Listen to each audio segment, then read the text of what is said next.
Hello, everyone. Om Shanti, and welcome to this very special edition of The Next Normal in collaboration with the Brahma Kumari's Meditation Museums, America Meditating Radio. And we're so happy that we have bought into doing a book with Sacred Stories Publishing, and we couldn't be more delighted to be with you on this auspicious day. 02/02/2022 is no mistake why a book is being released based on our intimate relationship or connection or experiences with the divine.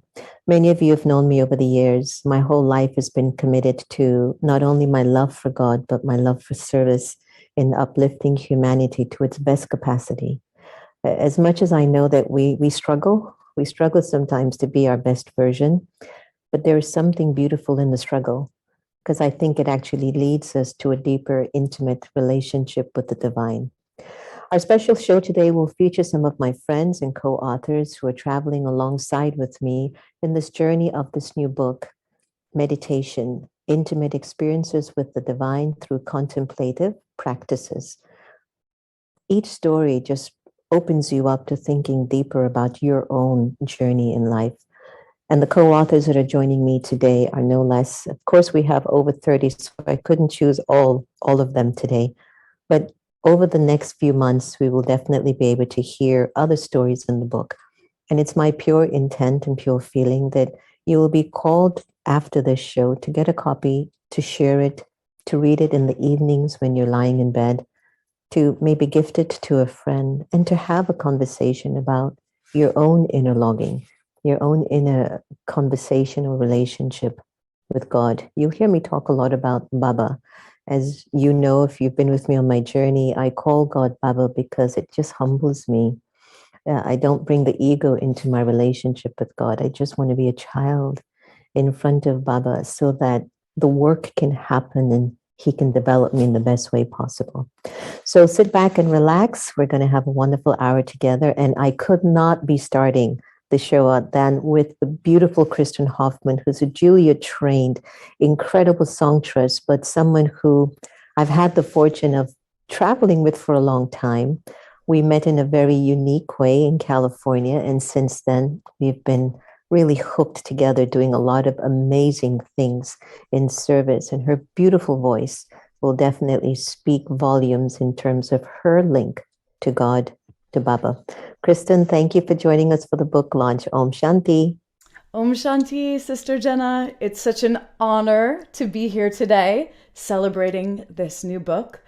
And Sister Jenna, I just have to say, in regards to the subject matter of intimate experiences and conversation with divine, you have this incredible way of always sparking my connection with divine and my creative spirit to new levels ever since we first met. And I'm so grateful for that. And today I'm going to be introducing a brand new song in celebration of the book called Sweet Divine. And it's amazing. Sister Jenna and I, a few months back, before an America meditating retreat, we were on the phone one night, and the next day there was going to be another author, Caroline Mace, coming on the show to talk about this subject in relationship to her new book. And we thought, oh, wouldn't it be great to bring through a new song? And I went to work that night, and the next morning I played this song live on the America Meditating program. And it's amazing that now it gets to be birthed into full form. I did a full studio recording, and we're going to bring it through to support this incredible meditation book, Intimate Experiences with Divine, at this time. So just to let you know, I will be we're going to see the music video today for the first time, but I will be officially releasing the song globally on 2/22/2022, another super master number day. And we will start with the launch on the Unify platform between 2 and 3 p.m. Eastern Standard Time. And I think Sister Jenna and I will be sharing that hour together and celebration of the book and the song and all. Right, Sister Jenna, you're going to be there? Oh, yeah, I'm going to try to. Yeah. Yeah, I'll be there. I have a feeling she's going to be there in full divine form. But we will just be getting into the spirit of this song. This song is all about our intimate connection to spirit, these conversations that are so personal. And when we truly give ourselves permission to create a space and step into that quiet part of ourselves and just be present and observe and love into that space, the divine emerges. And it can be instantaneous. It's not something that you have to work years and years for. It's literally an instantaneous occurrence when we get quiet, when we go within and we just open to that divine energy. The connection is almost immediate, and we can develop it and keep it in this incredible growing form as we continue to tap in again and again and again. So without further ado, should we check out the brand new video? What do you think, Sister J? Please, I can't wait. Okay.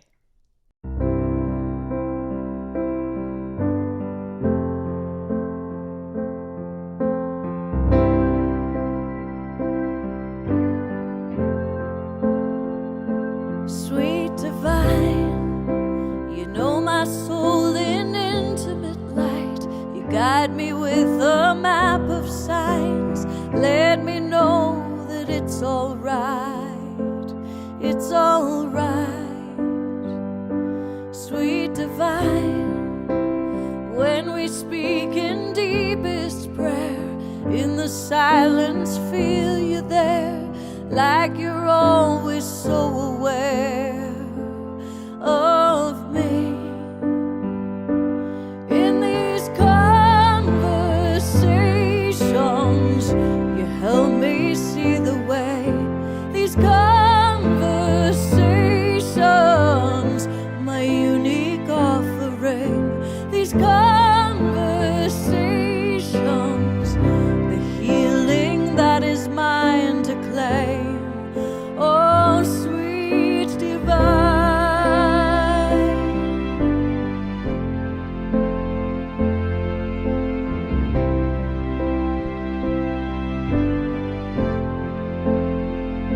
Sweet divine, in your gaze I'm never alone. You lead me back to heart and home. Help me hear the truest tone of who I am. Sweet divine, even when I'm living asleep, forgotten how to listen deep, you find a way to sing to me through the night. In these conversations, you help me see the way.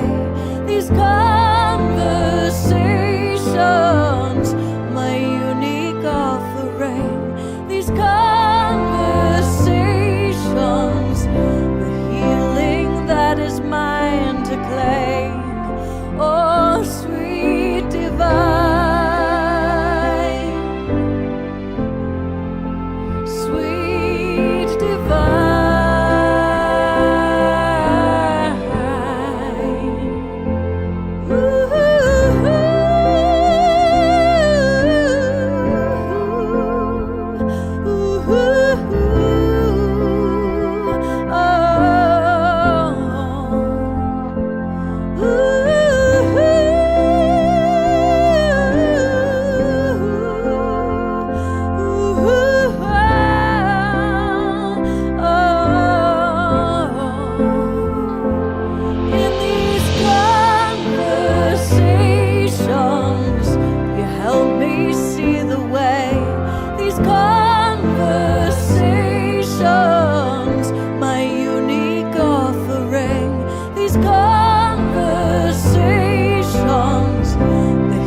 divine.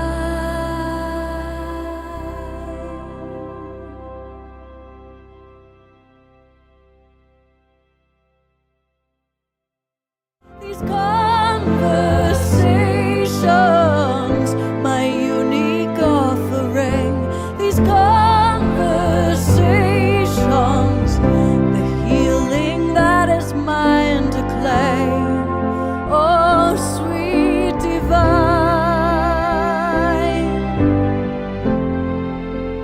sweet divine. Oh, I love the video so much. It turned out so beautifully.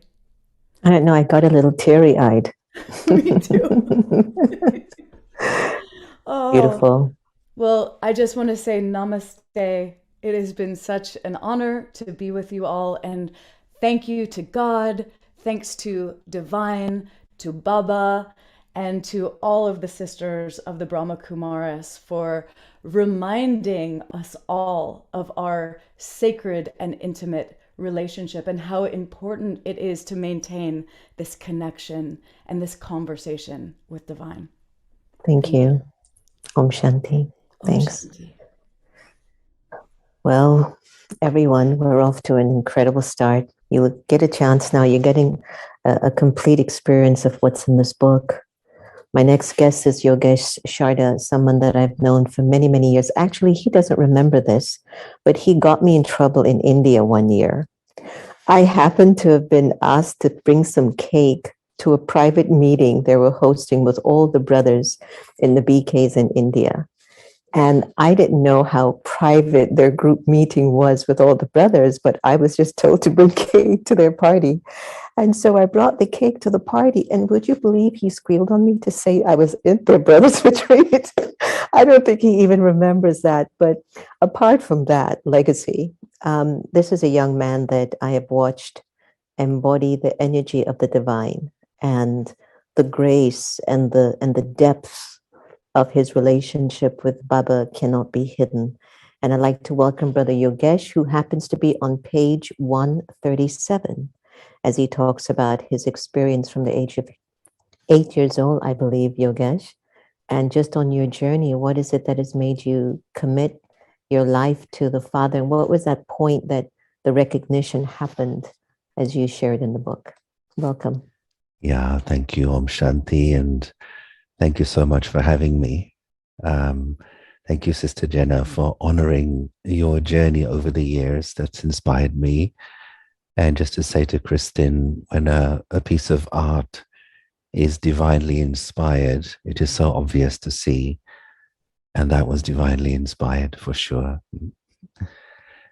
So yeah, when I was around 8 years old, I started going to the local Brahma Kumari center in the east of London. And of course, at that age, I didn't understand too much about spiritual knowledge, but I loved just to sit and meditate. I was a quiet child, and even now, I prefer being quiet rather than speaking. But yet, I found one particular day when I was sitting in the meditation room, I just felt I detached from my physical body, and I just became aware of myself as being the spiritual energy which is making this body work. And it was so clear that I am the soul and the body is my vehicle. And then I felt a pull towards what we call as the soul world, or the home of all souls. And so my eyes closed in the meditation, and I just felt myself like flying in a spaceship of thoughts up towards this region, which I visualized as a kind of golden red region of complete silence and peace. So firstly, I was absorbing like a sponge, the peace, the silence, the stillness of the home of all souls. And then secondly, I felt the presence of the divine, who was also like a star, very powerful, very bright. And I was just bathing in that divine energy of love and acceptance. And it was timeless. It just felt after my eyes had opened that it was a few moments that had passed by. But when I looked at the watch, it was, much longer, maybe 40, 45 minutes. And so it became so clear to me that this divine being is there, my friend, my mother, my father, and part of my everyday life must start with honoring my connection with that being. And one thing I think I've always enjoyed and paid attention to is to live as a child of God. So not just in the meditation, but the inspiration was at every moment, let me really live as a child of God. And so in that sense, worry and fear and unnecessary thinking does not belong to me. When I forget I'm a child of God, then overthinking happens.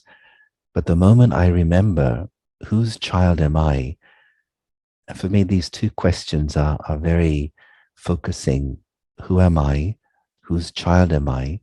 That just brings me back to the right connection with myself and with the divine. And then I find that I'm able to see life as a game. And also it puts me in a position to be able to share in my relationships, to give love, to be patient, to forgive when I remember whose child I am. And so then it became a living relationship from that moment onwards. Yeah. Beautiful, beautiful. Well, I felt that when I was reading your particular chapter and how it was such I think you explained the depths of the intimacy, and sometimes you can never find words for it. But we can feel it through your presence, Yogesh. And thank you so much for joining us for the launch of the book. Thank you. Thank you. As we move on, a very close friend of mine, Reverend Sylvia Sumter, senior pastor for Unity of Washington, D.C. Church. We've been through the throes together, many travels, many experiences, many projects, much to my amazement that as much as she's a lover of Jesus, she's a lover of all beings. And her encounter on page 127, which was a divine encounter, which kind of connects to Yogesh's as well, I think brings light to, despite whatever your religious traditions are, don't close your door on the other children of God out there who can actually support you in your journey. So Reverend Sylvia Sumter, thank you so much for contributing to the book, and thanks for your story. Shanti, and thank you, Sister Jenna. I think that this was a divine idea planted at the right and perfect time for this book, because as we all know, the world is really searching for something deep and meaningful, something that connects us to one another. And it's the journey inward. But when I was a child, I knew that there was something a little different about me. One of the activities that I used to love to do was when I had an opportunity to be outdoors in the evening or at night, I would gaze up at the stars and I would recite that wonderful children's poem, Twinkle, Twinkle, Little Star. And that was one where children would utter and affirm that prayer and hoping and wishing that they would get some wonderful gift or present. So I would do Twinkle, Twinkle, Little Star, how I wonder where thou art, up above and down below. And it was sort of, grant me this wish I wish tonight. And most children would wish for a bike or a toy, but I would always find myself wishing for peace, for humanity. Now, I was a young child, and even I knew that that was a bit strange. And every time I would try to wish for something, material, my heart would just wish for the healing and the blessing of humanity. Now, little did I know that, of course, part of my life's journey and purpose would be to serve humanity.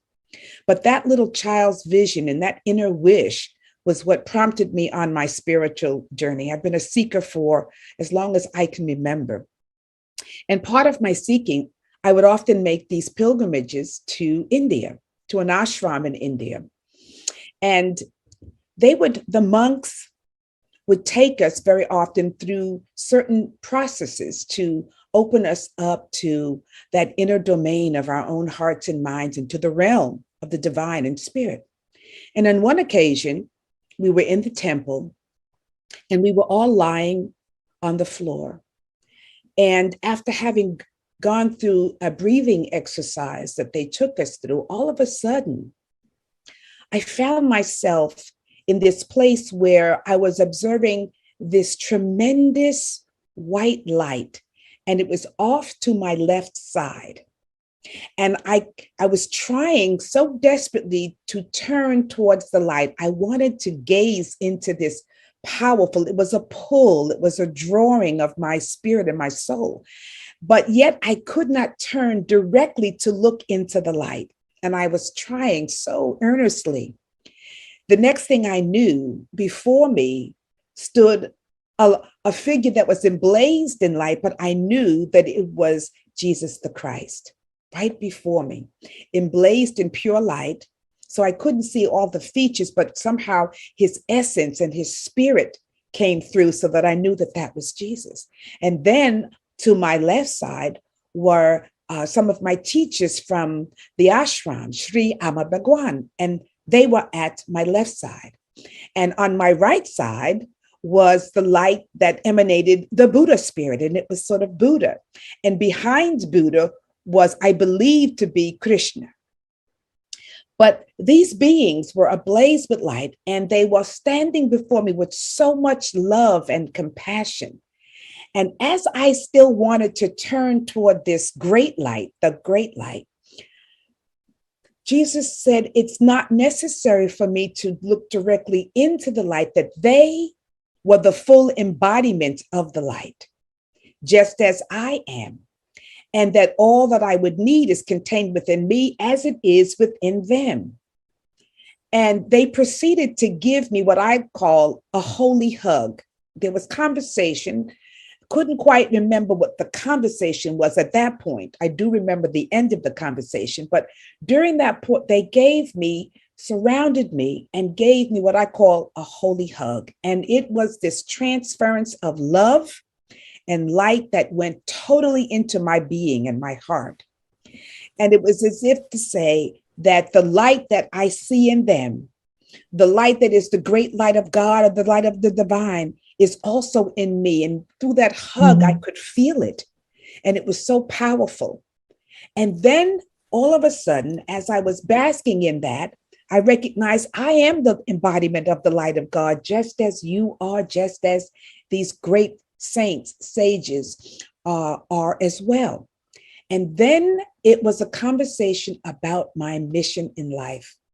And they were there to remind me that my soul had committed to serve humanity all since I was a young child, and that I had allowed maybe life to get in the way. But this was a reawakening of my mission, an affirmation of my purpose for being, that I was here to uplift and serve humanity, to relieve suffering wherever I could, and to bring light into the world, and to remind others that they too are light workers, light beings.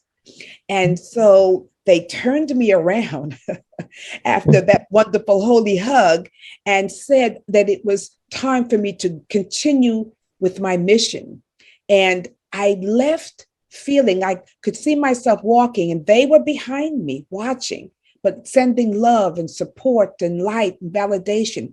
And it was sort of me just walking into my mission, walking into my purpose of continuing the journey to be light, the embodiment of light and love, and to help my fellow human beings and my fellow sojourners along this path of life itself. And so it was a great experience because I felt, yes, I'm on track, I'm on point, and I'm on purpose. So thank you so much for allowing me to share this part of my journey.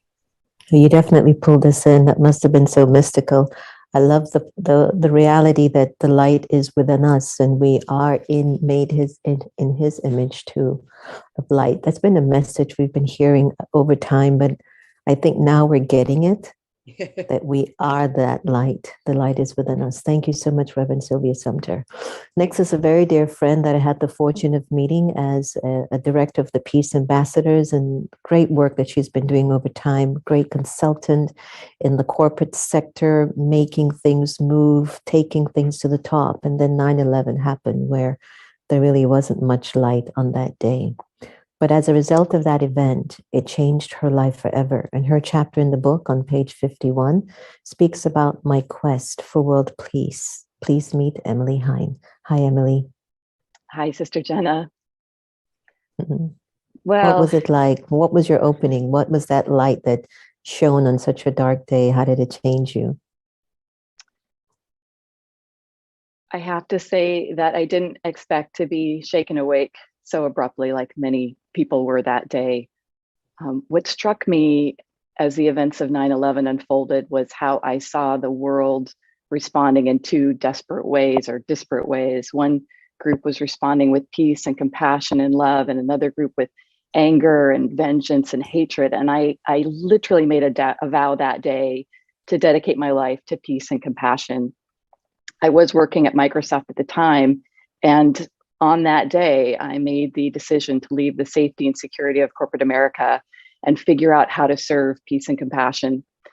So that was scary. I didn't know what would happen next. And so, like many people do, when you're in that transition phase, you go inward.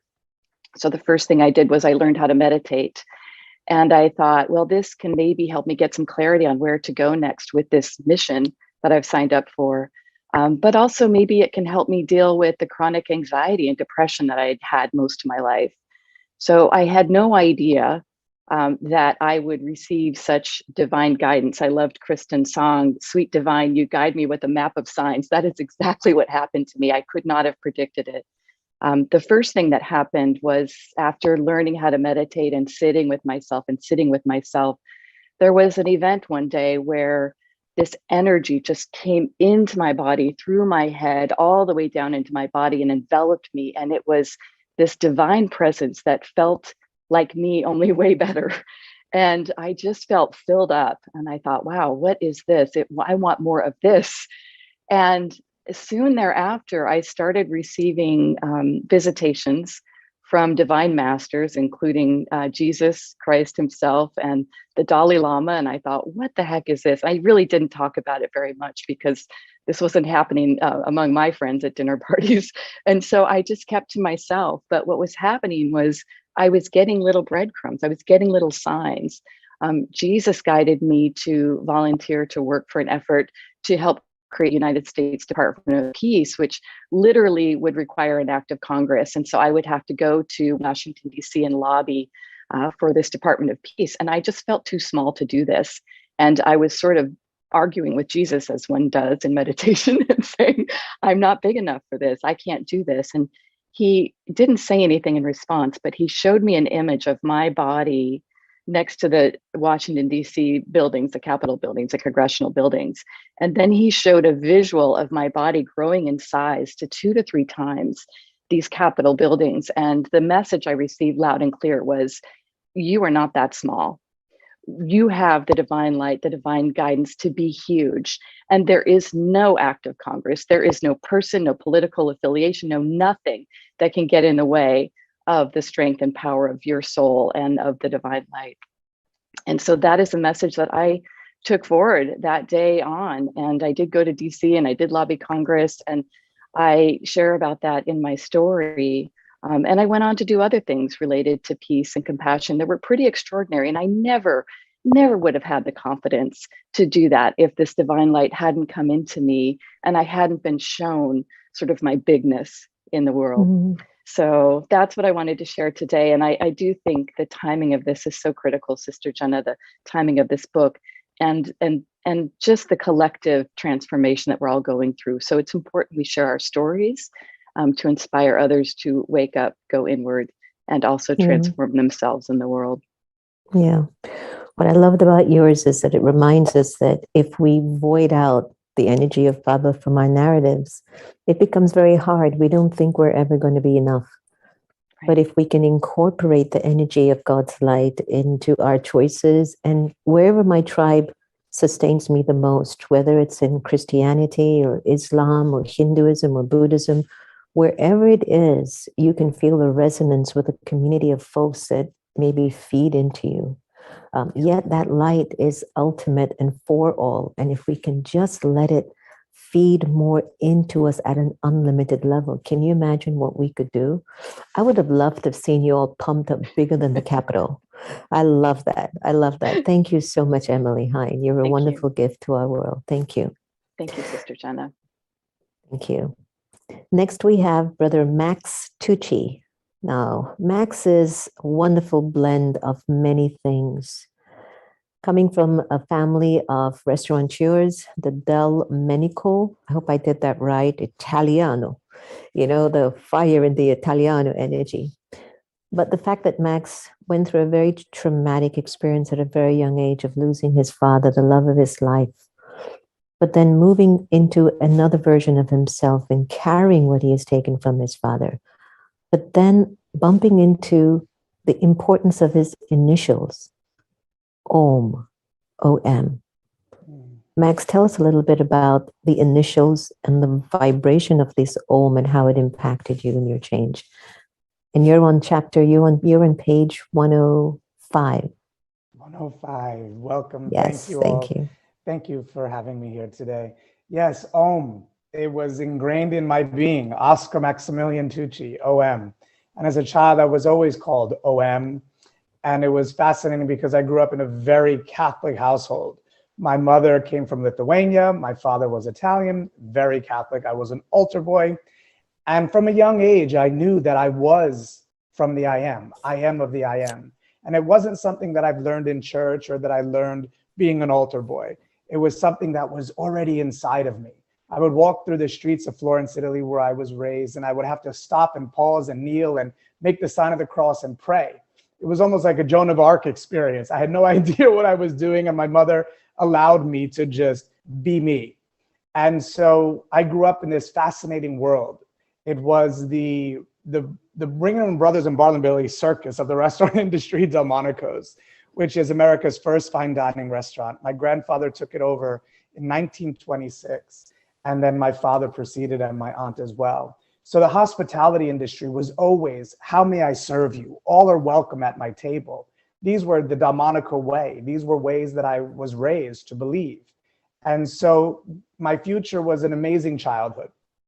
I was born into this family that really, I called my father the producer of my childhood. It was everything from playing the drums to riding horses to travel all around the world. And even though he was operating one of the largest restaurants in New York, 1,000 lunches a day, he found time for family. And family was really his joy. And so on my 8th birthday, on Valentine's Day, which is my birthday, my father had a massive stroke and passed away. And as a child at 8 years old, I thought, oh, my father is just going away. He'll be back. I didn't understand that there was an absence that was going to create a huge void and also anger in my life. And I remember being at his funeral, and I remember we have a mausoleum there, and I remember standing there in my little coat, and I was just expecting like him to come out and have a party with us, and we go back home, and there was this enormous party. Everyone from dignitaries and politicians and socialites were there, but my father wasn't there. So still in my young mind, I didn't realize where he was. And for years, I really thought about, where is my father? Not realizing that my father was already in me. And it was very much like the Lion King. He lives in you. And when I was growing up, I met a fabulous woman by the name of Letty, Grandma Letty. And I was doing a yoga class at the age of 14, I believe. And Grandma Letty at the time, was the teacher, the yogi. And I wrote down my name, and she said, Om, Oscar Max Tucci. Was your father Mario? I said, yes. She said, I was supposed to be your nanny and go to Italy with you, but I went in a different direction and started teaching special ed. So we reconnected in that moment. And in that moment, Letty was like teaching me yoga. She was teaching me meditation. And she would always tell me about this ashram in Florida called Kashi, Mahajaya. Teach all ways are of the divine. And years later, going through this anger still of my father, not of his death necessarily, but of the roles that he left me. I was the husband, I was the father, I was the uncle, I was all of these masculine roles that my father left for me to have. Now, for me, that's what really, I think, aggravated my being, because I was a free spirit. I'm an Aquarius. If I didn't have skin, I would be everywhere. So I remember the anger. And again, not the anger that was death, but the anger of the roles that I had to take on. So I moved to Florida, fast forward, and I find myself at Kashi Ashram. Majai had written a book, 11 Sacred Spaces. I wanted to interview her on my podcast, Max and Friends. And so they said, well, you have to come and meet her. I said, it'll be a pleasure. I went to meet her. I walk in, and Ma, in her big loving way, goes, come hug the guru. What do you want from the guru? And I looked at her, I said, nothing. She goes, finally, someone who doesn't want anything from the guru. And I said, it's not what I want from you. It's what may I offer you? And that comes from being raised in a family of hospitality. How may I be of service to you? And so Ma said, walk the property and just surrender. And so as I was walking the property of Kashi Ashram, I was thinking heavily of my father. And there was an old train car. There is an old train car on the property. And I found myself in there, and I found myself really like becoming an inner child again. My inner child was like, let's play, let's play. So I'm inside of this train car. And as I'm inside of this train car, I start to meditate. And I'm meditating there, and I'm thinking of my father, and I'm thinking of the restaurant, and I'm thinking of my mother. And then I start thinking of my anger, and I start thinking of the roles. And I'm hearing, I am of the I am, I am of the I am. And then I'm just in my head saying, Om, and just letting it all go out, getting it out, purging myself of what I didn't know at the time was this anger that I had towards my father. And as I'm oming in this train car, the time was infinite. And I'm sitting there, and I'm realizing that my father's death had given me my life. It was an epiphany in that moment. That in order for me to be who I am, that I did not have to be chained to the restaurant of Delmonico's, that I could live my life, that I can go into this industry of multimedia, that I can go into podcasting, that I can go into radio and television and fashion and photography. His death was my permission to be me. And so it was in that moment, or in those infinite moments, that I realized my father's death was my biggest gift in life. And the fact that he died on my birthday was the biggest gift, because his death gave me my life. And it's not that I wished him dead. It was that I realized he allowed me to go be me, live my destiny, be a part of this world that we all live in, and to know and remember that I am of the I am.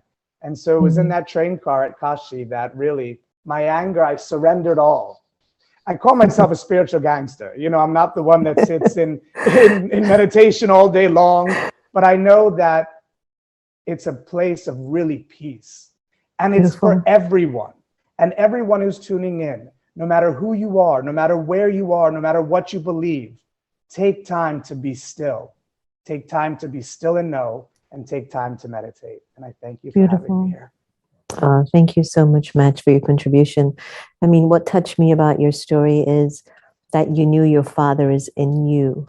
And when I think about the father of the soul, just imagine the beauty and the divinity of God, the Supreme Father, in us, and how that can express in such a beautiful way in our character and our personality. Thank you so much. Thank you so much. Thank you. So next we have a dear friend who I've known for quite a long time. We don't want to reveal our age, but we've known each other for over 2 decades. And we have had the privilege of working on a multitude of events and programs and initiatives that have changed the lives of millions of people around the world. Dr. Kanu Kogod, who is one of my dearest friends and a consultant and somebody who is an exquisite facilitator of conveying messages, has offered something in the book that I loved because it was so fascinating. The universe is within, the universe within you. By her being on this retreat, and I thought it would be great for her to share with us that telltale moment of when you kept calling out to God, like you're getting really upset now, which we sometimes do get upset with Baba. But then he looks and he smiles, he goes, whatever. But something happened to you. Share with us a little bit. Thank you. Thank you so much, Sister Jenna. And yeah, I have to give a little context in order to really get the depth of the experience that I had. Um, I had been a seeker for a really long time, and I had met all kinds of great beings, and I had been looking because I was really unhappy with my own religion, which wasn't giving me like a spiritual sense. And so I had met Swami Muktananda when he came to Gainesville, where I was a graduate student, and in that time, uh, I I I was like open to whatever happened because I had already met a number of great beings, and I thought, well, this is going to be really nice. And then in meditation, when the meditation started in the first retreat that we had, I had that awakening. I had that full awakening where I became detached from my body. I only saw myself as a light of 1,000 suns. And it just blew me away. The whole experience blew me away how that happened.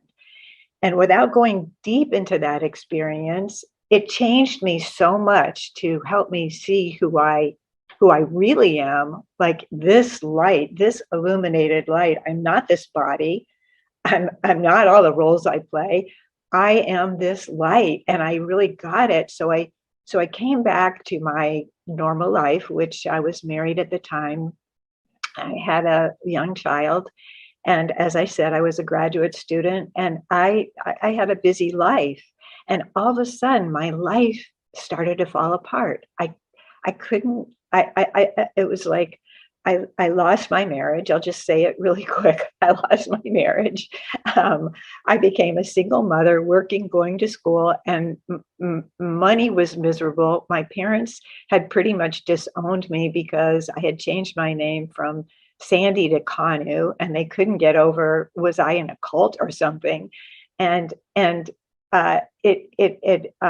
was such a shift for me to lose everything. So I came back a year and a half later. I came back and I saw Swami Muktananda again. I was at a retreat, and I was sitting in the back of a hall of 800 people, and I'm crying like, you ruined my life. How could this happen? All of a sudden I have no money. My parents aren't speaking to me. I'm divorced. I'm working all the time. I'm trying to take care of my son. How could this be? Like, I'm on a spiritual path. What's wrong here? And what was wrong was I was crying and crying and crying from all the things that were falling away. And I was very angry at Muktananda. And I was saying, if you are for real, if you are a real guru, you would come over here and you would tell me right now that you're for real and that this isn't all a hoax. And he wasn't coming over, and I'm crying and sobbing, and he wasn't coming over, and he wasn't coming over. And probably, I don't know, for maybe 20, 30 minutes, I was crying like this. And then I just decided, I didn't even decide. I actually didn't decide. It was just like an energy pulled me right up into the front of a hall of 800 people. And Muktananda, Baba, I called him, and we all called him Baba. He was sitting on a stage in a chair and didn't even open his eyes when I came forward, nothing. And I'm looking at him with anger. And then all of a sudden he unfolded his feet and he stuck his feet out, the soles of his feet out in front of me as I was peering at his feet. And as I'm looking at the soles of his feet, they started to change. And it was like a movie was going on in his feet. I saw the whole universe. I saw trees. I saw oceans. I saw people. I saw cities. It was like everything was going by really fast. And it lasted for about 2 minutes where I'm just looking. And then all of a sudden I closed my eyes and I heard his voice inside my head. I heard him say, you are crying about your small little life when I am giving you the universe. I still marvel when I think about it. I still am so moved when I think about that hit, that strong light of realizing everything had to fall away for me to be who I am today. I could not do the things I've done. I could not live the amazing life that I've had, the experiences of going around the world and being with so many amazing teachers and being a teacher myself, if it hadn't been for realizing that universe, that whole thing was in me. So thank you for letting me share, Sister Jenna. And thank you all for listening so beautifully. And may this book inspire so many people to find that light within themselves. Thank you. Thank you, Kanu, aka Sandy. One of the beautiful things about everyone sharing so far is the commonality of this energy of light. Like we've all felt the energy of light, and I could see it in Kristen's video, the sweet divine one, where, you know, what is that opening that I need to have in me to allow the energy of the divine to just gently take care of me and fill me up so I can live a full life. And it's interesting that we have all of our little, I wouldn't say avatars, but angels, guides, masters, friends along the way who will kind of nudge us along because they are so entrenched in the light. And for us to even be a part of this book as co-authors, we're all that. You know, we're all like these living beings of light, walking one step at a time, taking everyone who's in our connection with us deeper and deeper into the light. And I loved your story, Kanu. Thank you so much. We're going to move on to someone who is just got, I would say, so much courage and tenacity and light. And her story is so rich and raw. Her story is so rich and raw and real, from woundedness, so from woundology to wholesomeness, where she really stepped in, and to be different wasn't a crime. Imagine traveling through your journey in a very heterosexual world, and then later on realizing you might be a little different and that there's nothing wrong with that.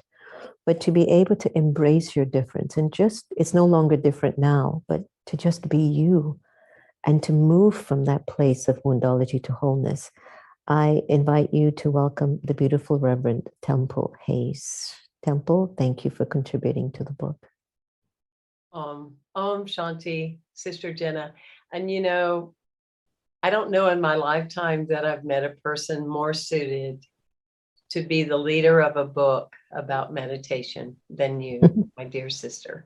Whether you're texting or we're talking or I think your name, I immediately hear, be still, Temple, be quiet, go meditate. And that's with all the sincerity of my heart. It's my honor to be in your playing field, in your boat, or wherever you go. There's a saying that says that a miracle is what happens when you wake up one day and you're there and you don't recall all the necessary steps that it took to get you there. When I was 5 years old, outside in our backyard, climbing a tree, I heard a message that I was here for the world, as a 5-year-old would hear that type of message. Yet in that moment, it did not feel like a miracle to me because I had already been exposed to a small town of Southern Baptist, deep-rooted religiosity, as well as going into my teenage years of realizing that I was attracted to the same sex. And obviously, to put it in perspective, this was before you could Google, let me find people like me, or let me understand myself. I felt, if anything, like a curse. And like Kanu, I was approached as I was involved in cults, and I was the black sheep. And my grandmother, whom I adored at 13 and a half, told me that I was going to hell before I even had my driver's license. So in that space of my life, there was such a dichotomy, because I would talk to God or the divine, and I felt the presence, and I felt the light, and I felt the energy, and I felt the healing. And then I would go into the box and the aquarium, and I would get the mirror back to me of shame and guilt and betrayal from my own family. And that being said, I was working in a corporation when I was going into my 20s.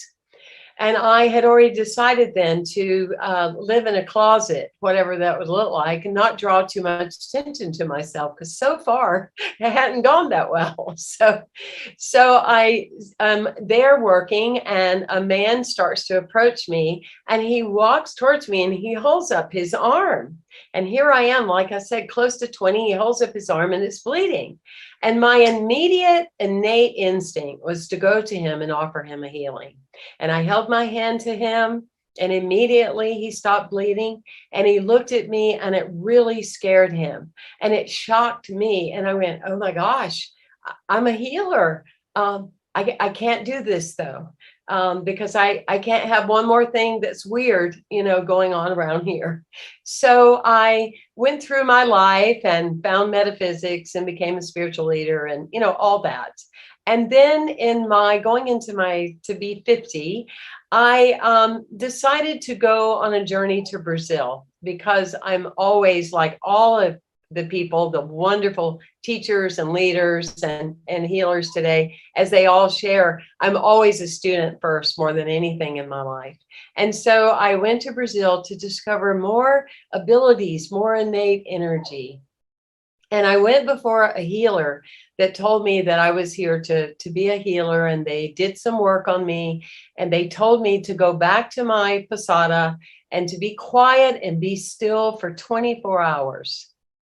Well, my room was mostly windows, and the noise level was very intrusive, if you will. You could hear elements from the outdoors. And of course, with me, there's going to be some noise wanting to be silent. And so just like my life had been previously, there's construction workers outside my windows. And it was very distracting, and I could not relax and follow the instructions that I had been given about about being quiet. So anyway, short of the story, I sought another room. There were none available. And I said, okay, this is my experience. I'm supposed to be able to be quiet in the midst of noise. What a concept. And so I lie down, I take a deep, deep, deep sleep.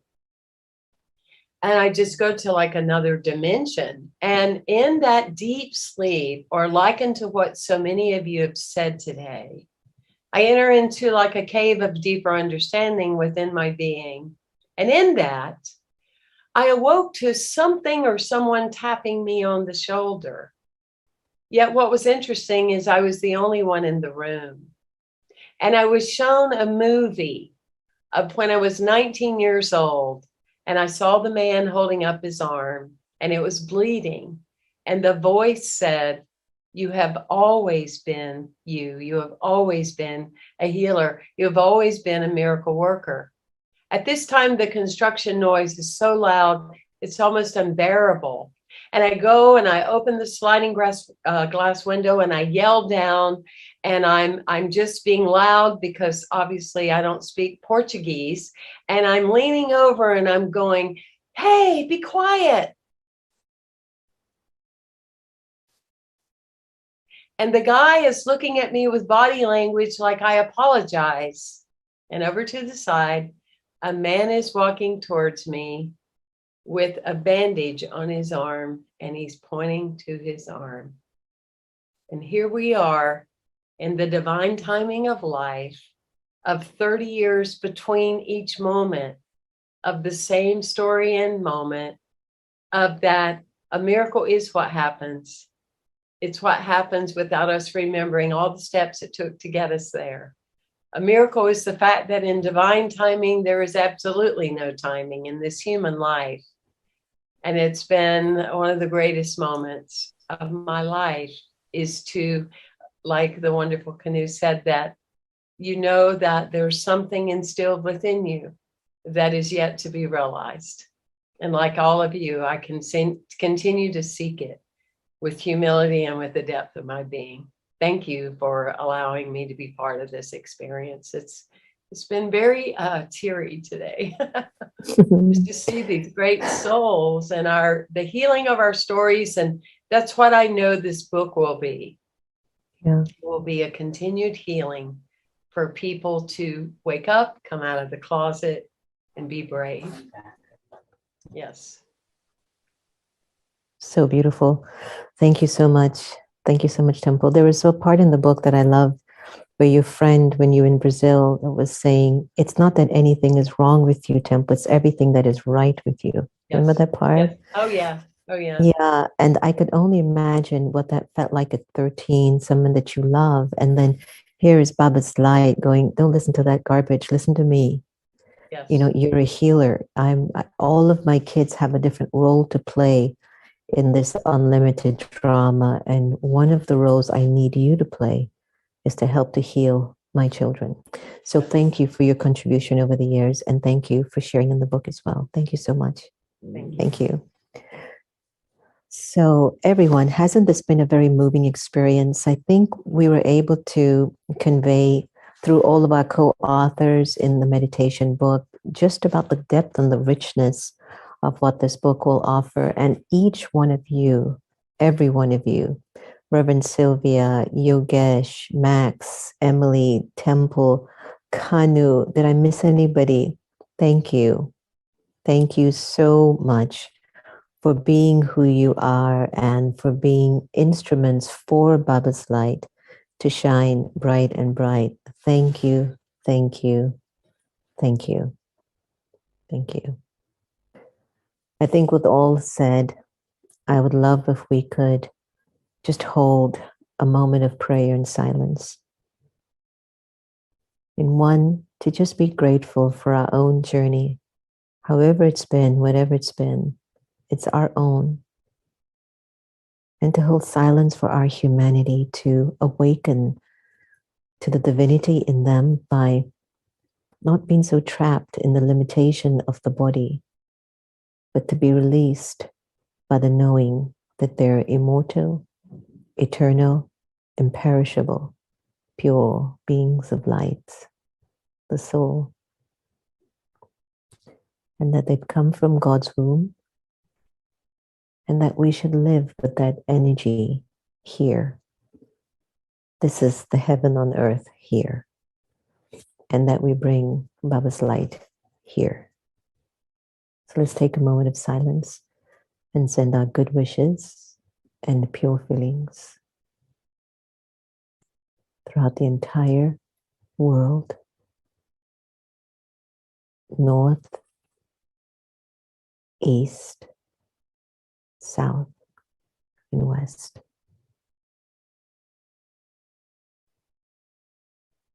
There's someone out there who's being called to the light, to the divine expression of their ultimate self, to the purity within.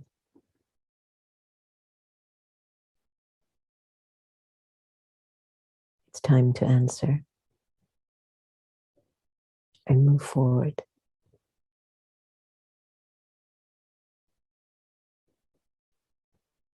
So let us allow Baba's light to flow through us completely and widely, so we can be of service.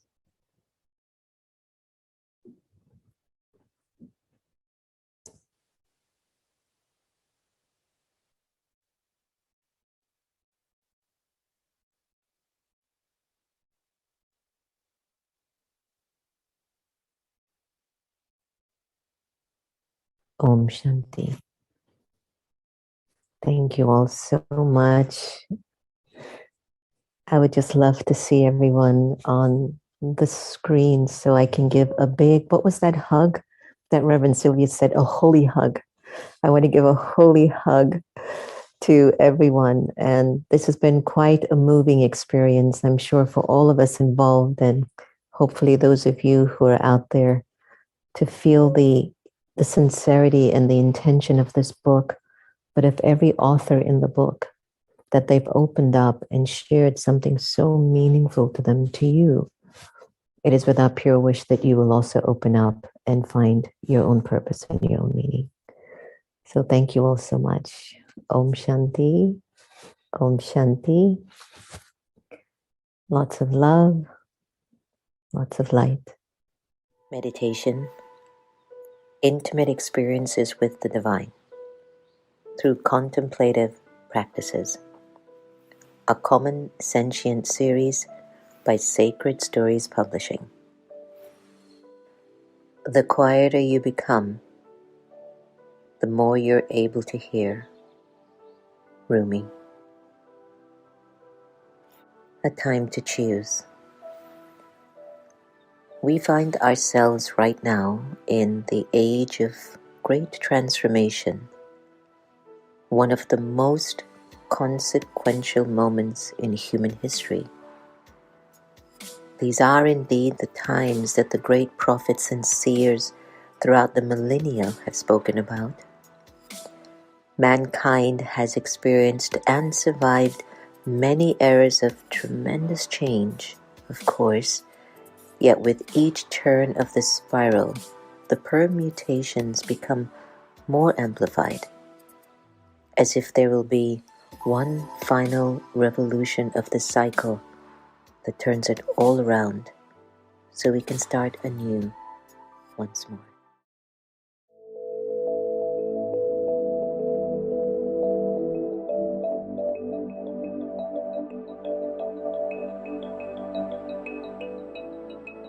I had the opportunity to connect with the energy of Shiva and have an amazing experience of the divine feminine, the divine masculine entering into my being and changing me forever. During an afternoon sail while on vacation, a divine message was given to me through an unexpected, non-ordinary chance encounter. The story I share in these pages is one of a profound vision that occurred during a meditation that changed the course of my life.